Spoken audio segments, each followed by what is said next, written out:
kario užrašai.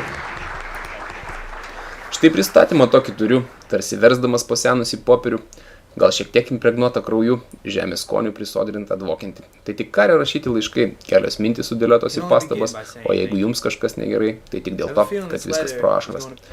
Pasikeičia mąstymas, vertinimai ir jausmų apakintos mintis, viską ima suvokti kitaip, viską bando iš naujo pažinti. Pasikeičia metų laikai, o virš apkaso saulė vėl šviečia, nors niekada nebuvom draugai, bet dėl nesantaikos tapome priešais.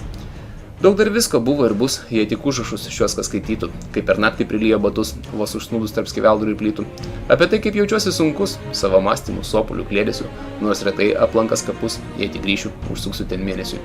Tarsi kvailas medžioklinis šuo, pasiklydęs tarp sumatytų kūnų, niekada neparvesys namo ir nejaus šeimininko artumo, neįvertini to, ką turi, kad gyvybė didžiausias tau turtas, o vars priešui pakėlus rankas, supranti, kad jau užanti durklas.